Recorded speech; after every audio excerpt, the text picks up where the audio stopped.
Hello there, you lovely people. I hope that you're safe and I hope that you're well.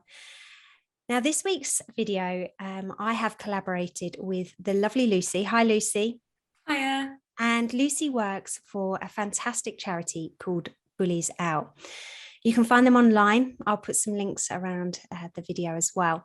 And they provide support to children and young people who are being affected by bullying. And they've also got support and training for teachers, youth workers, social workers, anybody that works with children and young people.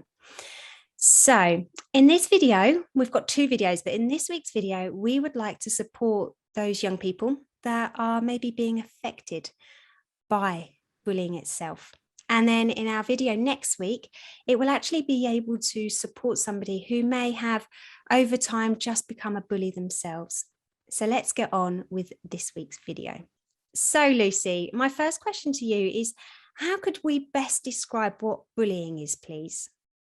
So bullying, we would say, is, in its simplest, most simple terms, is deliberate and repeated behaviour with the intent to cause another harm, distress, or fear.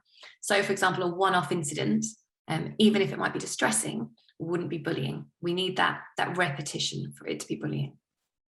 So that's a really good point, actually. So what's the difference between conflict and bullying? So this is an issue that gets raised a lot, and it causes quite a lot of confusion because, and first of all, what I'd like to say is, when we have conflict with someone, that is upsetting. We're not saying it isn't. If you have a fight with your best friend and you come home, you might be really upset about that argument, that fallout, but it doesn't necessarily mean it's bullying just because you've had a fallout. And so it's really key to be able to know the difference between what is conflict and what is bullying. We have a poster online, which is free to download, which you can print out and you can put up in your schools or your extracurricular activities or workplaces. But it describes the difference between the two. And so, again, in simple terms, a conflict is something where there is an equal balance of power between you all. Now, you may well have a disagreement. And you may well fall out and you may have different opinions on something, but you will want to resolve it. And the chances are it will be an isolated or a one-off incident. You're not going to be coming home 5, 6, 7 nights in a row having had a conflict with the same person. But it's an equal balance of power and everybody wants to resolve it. Bullying is very different.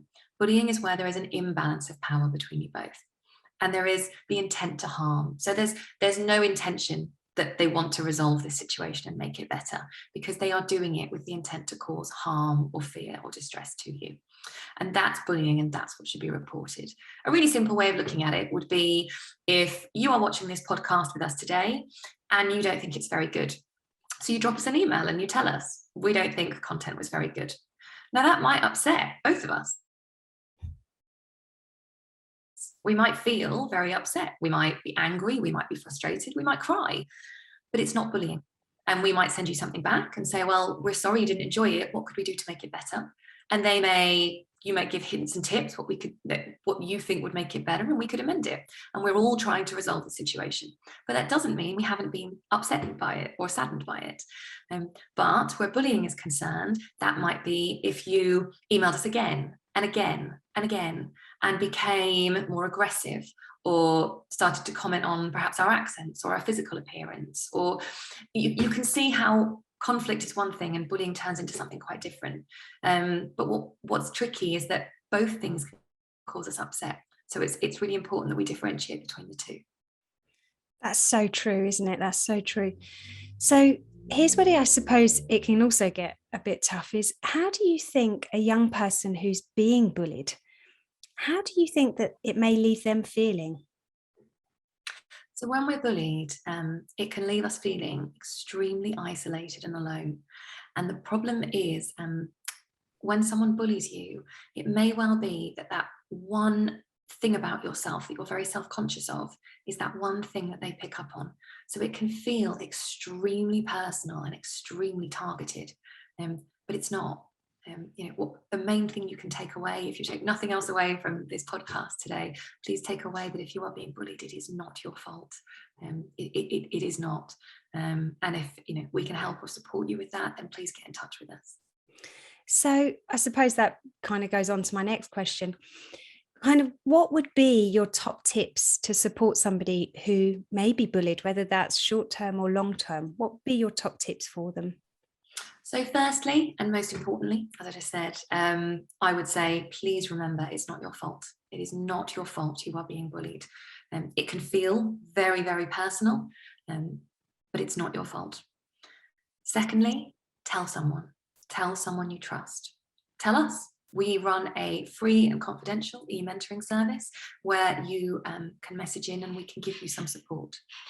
Thirdly, I would say keep a record of the incidents or the events, and if they're online, screenshot them. And fourthly, I would say report it. Report it to the platform, report it to the authorities, report it to the school. And that doesn't just go for the person being bullied. We all have a part to play in tackling bullying. And if you're online and you see someone being bullied or trolled online, report them. We all have a part to play. We can all stand up against bullying together. It's perfect. And I remember when I participated in some of your training recently, I loved how you said about being an upstander and not a bystander. So can you just tell us the difference between the two, please? So when we talk about bystanding, the bystander is someone who can often be left out of, when we're offering support, because we might offer support to the person who's being bullied, and we might try and work with the person who's displaying the bullying behaviour. But often we look at the person who has witnessed it, or the bystander as we call them, as our informant, as someone who can give us an independent version of events. But actually, when we see any kind of bullying behaviour, it can affect us. And it can make us feel very anxious, perhaps guilty we didn't get involved. And so it's important we offer that person some support too.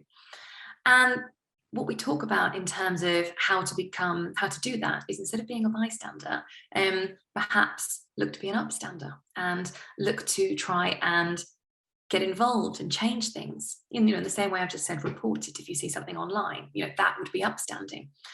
But upstanding can feel quite a pressurized thing to do, because immediately, the concept of standing up and getting involved in a conflict or a traumatic situation might make you feel anxious. So what we say is there are lots of ways we can upstand. If someone has been bullied and you go over and you ask them if they're okay, that's upstanding. If someone is being excluded and you go and ask them if they want to play with you instead, that's upstanding. If you go home and tell your parents so that they can report it into the school because you didn't quite feel confident enough to do it at the time, that's upstanding. So there are so many ways that we can upstand without feeling that we have to get up and get involved right in the middle of an incident while it's taking place. That's perfect. Thank you so much. So Lucy, we're going to do another video for next week. But just before you go, where else can we find out information about Bullies Out? So we are online at www.bulliesout.com. We are also on Instagram at BulliesOutUK is our handle on Instagram. We are on Twitter, LinkedIn and Facebook under Bullies Out. On Bullies Out, we are bullied out, and then it's working with the bullied, the bully and the bystander. But yes, you can email us on our website, you can contact us on any of those platforms. But yeah, please come along and follow us. Thank you so much, Lucy. There is so much information in there. I've personally worked with Bullies Out as well, and they are really a fantastic charity. So please do check them out. And we look forward to doing next week's video. Take care, everybody. Bye.